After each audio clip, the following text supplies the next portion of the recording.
Saudara-saudari yang terkasih dalam Tuhan, salah satu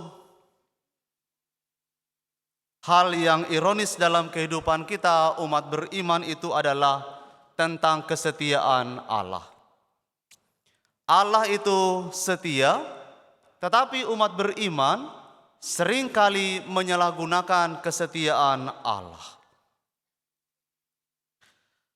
Ketidaksetiaan umat beriman kepada Allah tampak saat umat beriman tidak lagi takut akan Tuhan.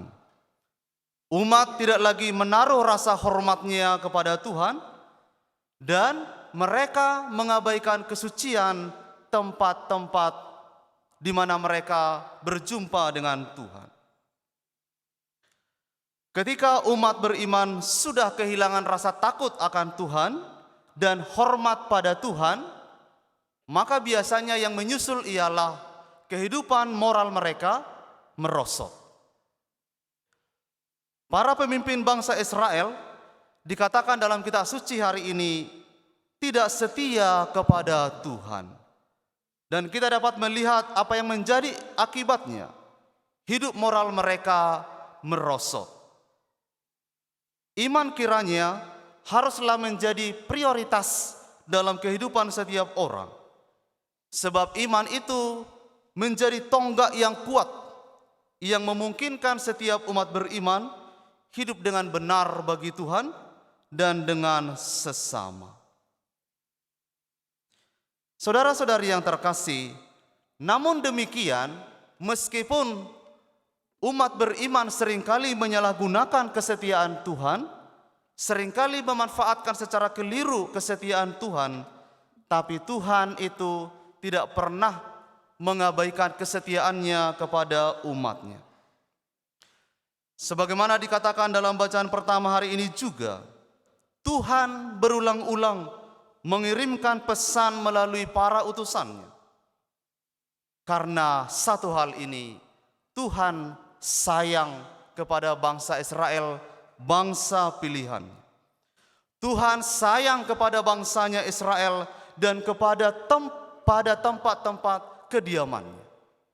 Tuhan tahu bahwa manusia memang tidak setia, tetapi Tuhan tetaplah Allah yang setia.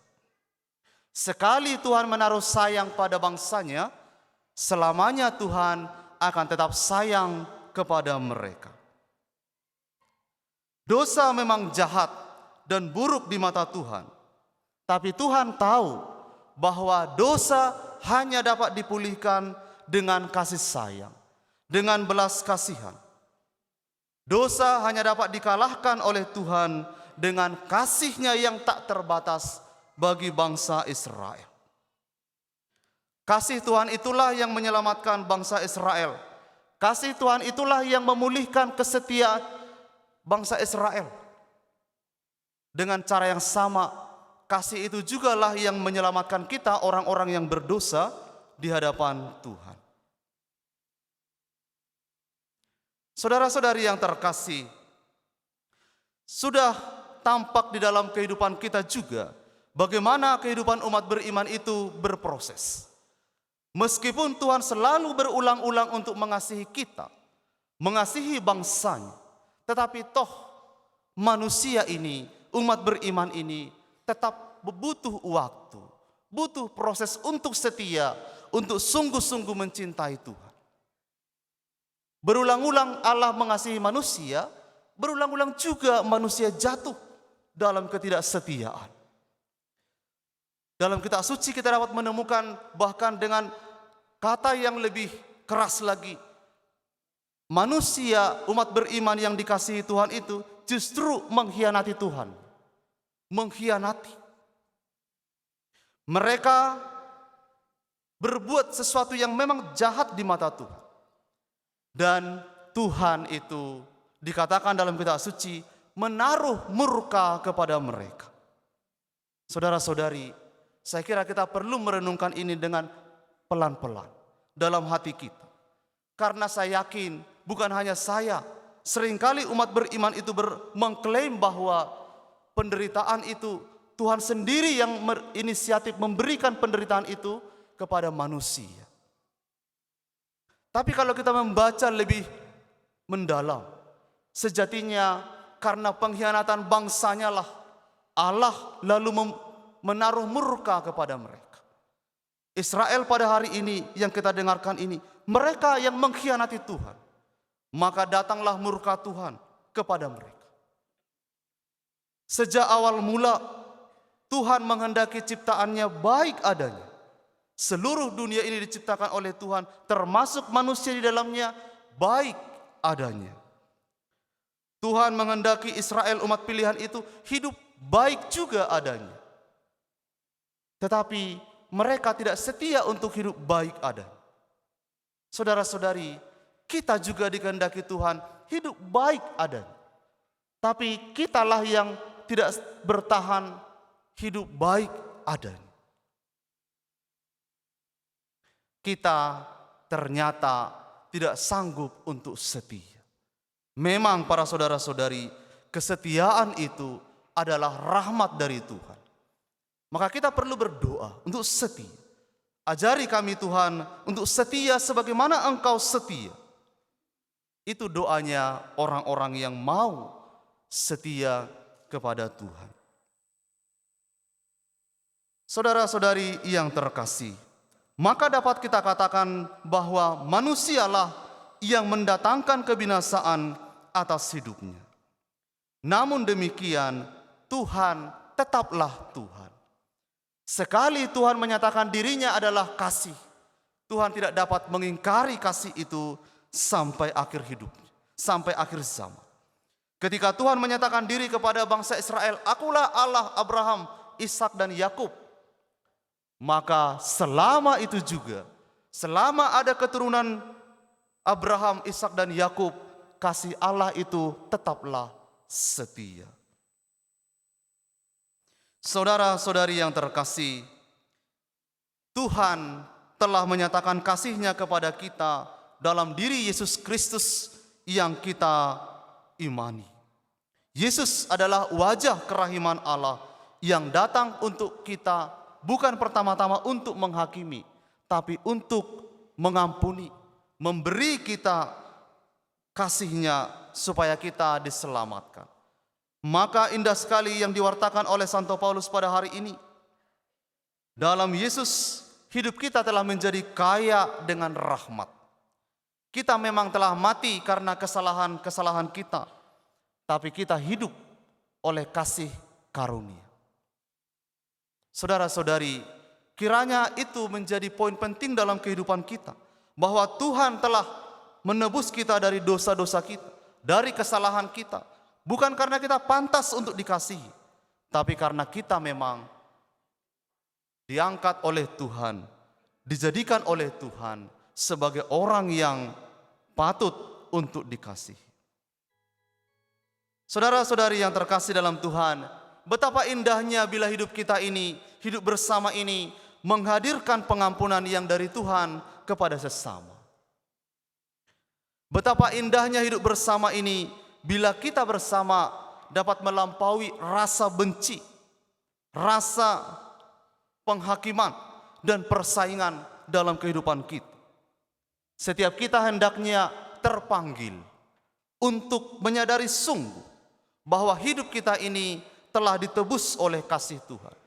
Hidup kita ini punya nilai bukan karena dari usaha kita sendiri, tetapi karena kita telah lebih dahulu dikasihi oleh Tuhan dengan cara yang sangat mengagumkan.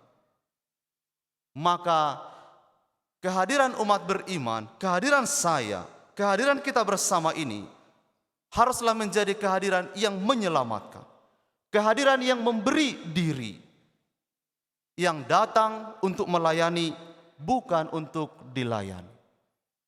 Yesus datang untuk memberikan dirinya kepada kita, datang untuk melayani kita, bukan untuk dilayani.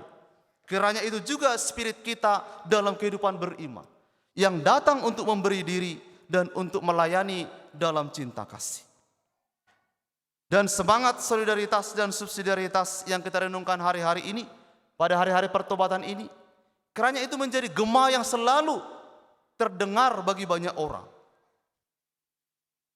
Di mana kita selalu punya hati yang mudah tergerak oleh belas kasihan kepada sesama kita.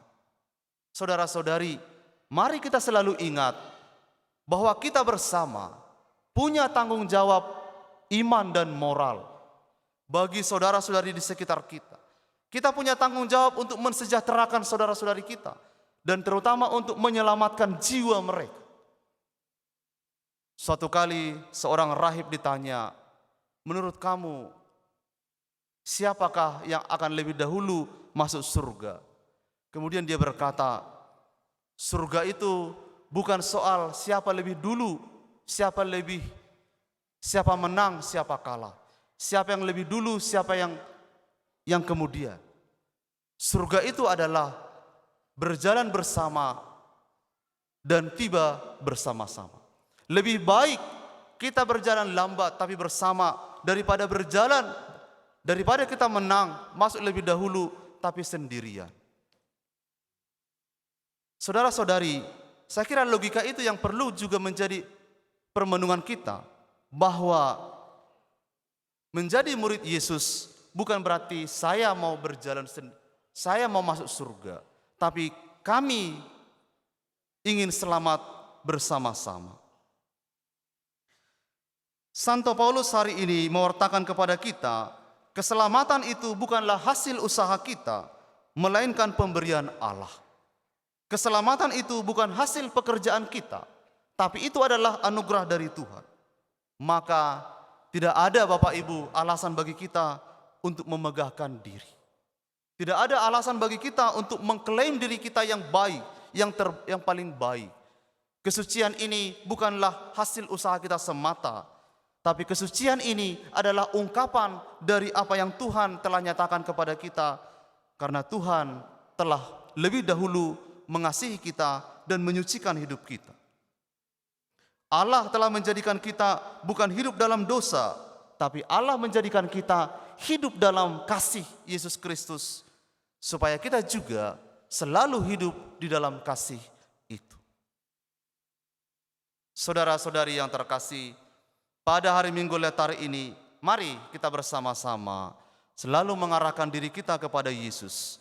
Yesus yang adalah cahaya yang datang ke dalam hati kita. Semoga hati kita juga tidak tertutup rapat, tidak menjadi bebal seperti bangsa yang mengkhianati Tuhannya.